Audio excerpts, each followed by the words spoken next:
Good morning student, स्वागत है आप सभी का ऑनलाइन क्लासेस में। देखिए आज का टॉपिक है हमारा पास्ट परफेक्ट टेंस और इसमें हम बातचीत करेंगे किसके बारे में, एडवर्ब के बारे में। तो पास्ट परफेक्ट टेंस जो होता है इसकी एडवर्ब क्या होती है। देखिए यदि किसी भी सेंटेंस में क्या दिया गया हो, बिफोर दिया गया हो, ठीक है, या फिर आफ्टर दिया गया हो, तो देखिए पहली जो कंडीशन है इसकी क्या है, यदि सेंटेंस में बिफोर दिया गया है, ठीक है, तो बिफोर से पहले क्या लगाते हैं, हैड प्लस में वर्ब की थर्ड फॉर्म का प्रयोग किया जाता है। अर्थात ये कह सकते हैं कि बिफोर से पहले वहां पे कौन सा टेंस आएगा, पास्ट परफेक्ट टेंस आएगा, और बिफोर के बाद में क्या लगाते हैं, वर्ब की सेकंड फॉर्म या फिर पास्ट सिंपल टेंस का वहां पे प्रयोग किया जाता है। क्लियर है। दूसरा देखिए दिया गया है कि सेंटेंस में क्या दिया गया हो, आफ्टर दिया गया हो, क्या आफ्टर दिया गया हो, तो आफ्टर से पहले वर्ब की सेकंड फॉर्म का प्रयोग किया जाता है, अर्थात पास्ट सिंपल टेंस का प्रयोग किया जाता है। ठीक है, और आफ्टर के बाद में जो टेंस आएगा कौन सा आएगा, पास्ट परफेक्ट टेंस का में लिया जाएगा। क्लियर। तो यहाँ पे क्या रखेंगे, आफ्टर के बाद में हैड प्लस में वर्ब की थर्ड फॉर्म रखेंगे। जैसे एग्जांपल लेते हैं, पहला एग्जांपल है the patient blank space died before the doctor केम। अब देखिए यहाँ पे क्या दिया गया है, सेंटेंस में बिफोर, ठीक है, अब बिफोर के बाद में क्या वर्ब की सेकंड फॉर्म, तो यहाँ पे दी गई है हमको क्या दी गई है, वर्ब की सेकंड फॉर्म। ये क्या है, वर्ब की सेकंड फॉर्म हमको यहाँ पे दी गई है। तो बिफोर से पहले क्या आएगा, हैड प्लस में वर्ब की थर्ड फॉर्म यहाँ पे हम भरेंगे। तो देखिए यहाँ पे क्या लगा देंगे, हैड और वर्ब की थर्ड फॉर्म डाइड, डाइड की थर्ड फॉर्म हो जाएगी डाइड, तो यहाँ लिख देंगे D I E D. Clear. ये सेंटेंस क्या बनेगा, द पेशेंट हैड डाइड, ठीक है, before the doctor came. Clear हो गया।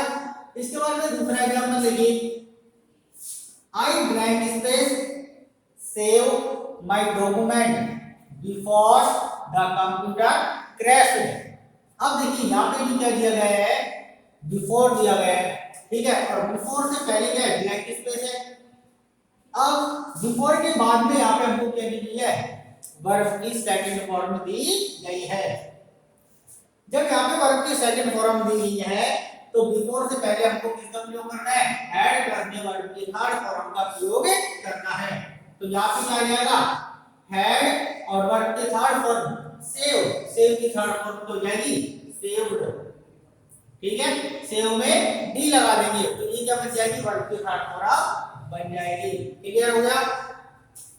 अब उसके बाद में अगला एग्जांपल देखिए, he wiped the floor, he wiped the floor, कि वह फर्श को साफ कर चुका था।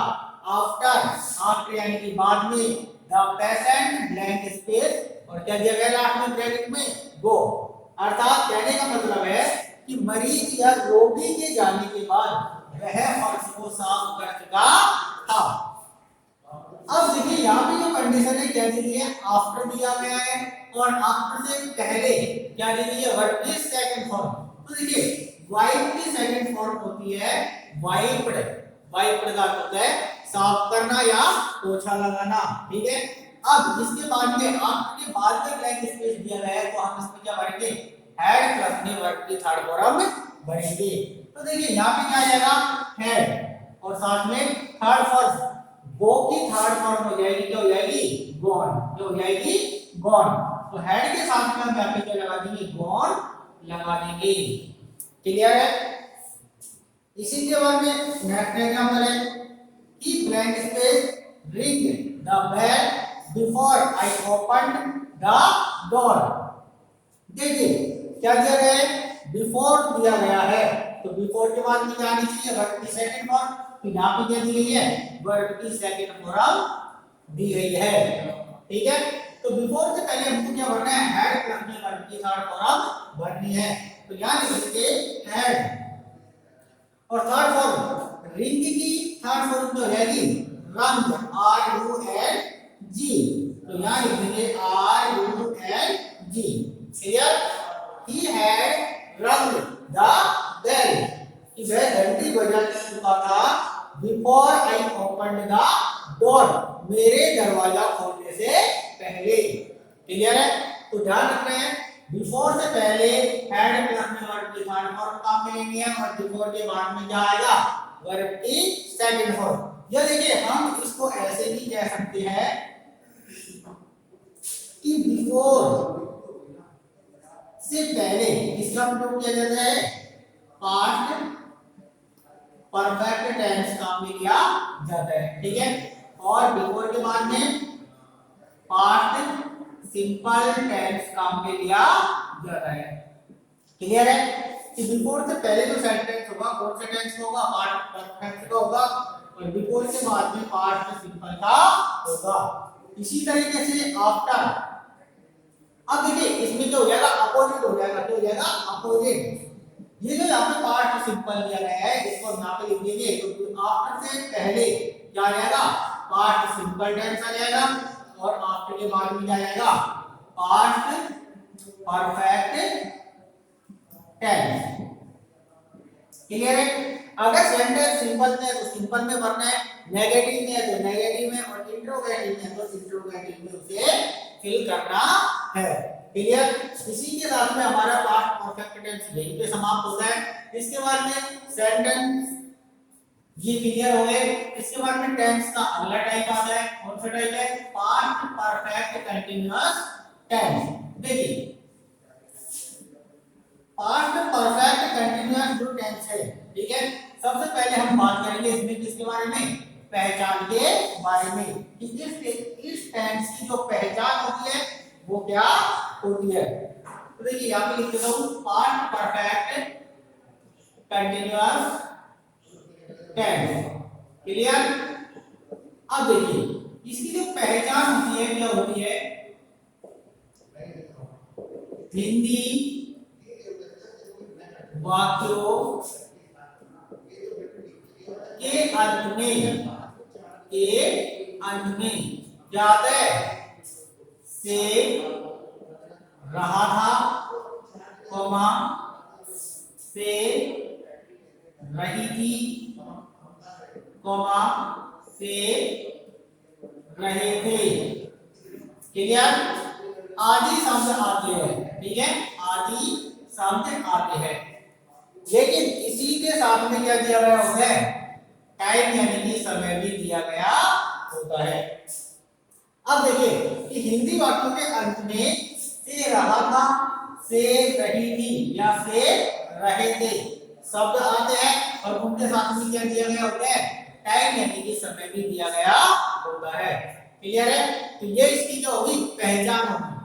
अब इसके बाद में रूल्स के बारे में बात करते हैं। तो देखिए पहला जो नियम है वो क्या है हमारा, यदि हमारा सब्जेक्ट ही, सी, इट या नेम या कोई भी क्या हो, सिंगुलर नाउन हो, अर्थात एक वचन संज्ञा हो।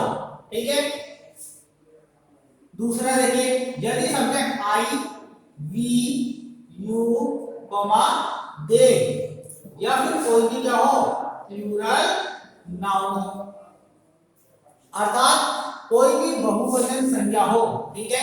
तो इनके साथ में, दोनों के साथ में एक ही हेल्पिंग वर्ब काम में ली जाती है।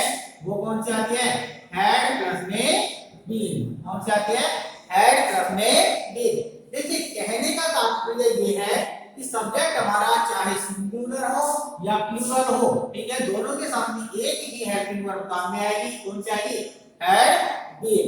क्लियर? इसके बाद में अगला नियम है मेन वर्ब। मेन वर्ब के रूप में V1 प्लस में आईएनजी फॉर्म का प्रयोग किया जाता है। अर्थात इस टेंस में जो मेन वर्ब काम में ली जाएगी, कौन सी ली जाएगी, V1 प्लस में आईएनजी या वर्ब की फॉर्म जिसे हम बोलते हैं का प्रयोग भी किया जाता है। क्लियर है? तो देखिए ये तो हो गए हमारे रूल्स।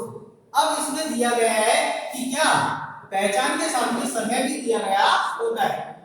तो देखिए इसी के साथ में अगला रूल आता है, समय के साथ में हम सिंस या फॉर का प्रयोग करते हैं, और इस बारे में हम पहले ही प्रेजेंट परफेक्ट कंटीन्यूअस टेंस में पढ़ चुके हैं। देखिए यदि हमारा समय कैसा हो, निश्चित समय हो तो निश्चित समय के साथ में किसका प्रयोग करते हैं, सिंस का प्रयोग करते हैं। अर्थात ये कह सकते हैं कि पॉइंट ऑफ टाइम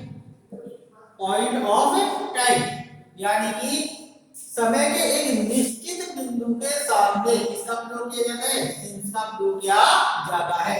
जैसे निश्चित समय कौन कौन सा होता है, हम पढ़ चुके हैं इस बारे में पहले भी, जैसे इवनिंग, ठीक है, मॉर्निंग, क्लियर, नून,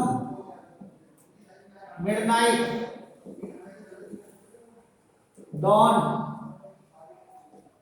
डस्क, ठीक है। इसी तरीके से दिए गए हो तो ये सारा का सारा क्या होता है, एक निश्चित समय होता है और इन सभी निश्चित समय के साथ में हम किसका प्रयोग करते हैं, सिंस का प्रयोग करते हैं। इसके बाद में एक होता है अनिश्चित समय, तो उसके लिए हम काम में लेते हैं फॉर। क्या लेते हैं, फॉर। अर्थात ये कह सकते हैं कि फॉर का जो प्रयोग है वो किसके साथ में किया जाता है, पीरियड ऑफ टाइम के साथ में किया जाता है। अर्थात समय की एक अवधि, पीरियड का मतलब अवधि, कि समय की एक अवधि के साथ में फॉर का प्रयोग किया जाता है। जैसे इस तरीके से दिया गया हो, जैसे 2 3 4, ठीक है। या फिर इसके साथ में अब जैसे कोई भी समय दिया गया हो, जैसे सेकंड्स, मिनट्स, क्लियर, या फिर डेज, मंथ, ईयर्स, ठीक है। इस तरीके से जैसे एग्जाम्पल लिखते हैं, जैसे मैं कह दूं कि वह 10 वर्षों से जयपुर में पढ़ाई कर रहा है। कितने वर्षों से, 10 वर्षों से। अब कौन से 10 वर्ष है इस बारे में हमें नहीं पता, तो यहां लिखेंगे 10 इयर्स। क्या लिखेंगे, 10 इयर्स, ठीक है। अब देखिए ये एक अनिश्चित समय है, तो अनिश्चित समय के साथ में किसका प्रयोग किया जाता है, फॉर का प्रयोग किया जाता है। क्लियर है, तो ध्यान रखना है कि जो सिंस का जो प्रयोग है वो किसके साथ में किया जाएगा, पॉइंट ऑफ टाइम, यानी कि समय के एक निश्चित बिंदु के साथ में सिंस का प्रयोग किया जाता है, और समय की एक अवधि के साथ में किसका प्रयोग किया जाता है, फॉर का प्रयोग किया जाता है। क्लियर है, ठीक है। इसके बाद में हम चर्चा करेंगे किस पे, सेंटेंस पे, और सेंटेंस का पहला टाइप हम पढ़ेंगे सिंपल सेंटेंस, ठीक है। इसकी चर्चा हम अगली वीडियो में करेंगे। थैंक्स।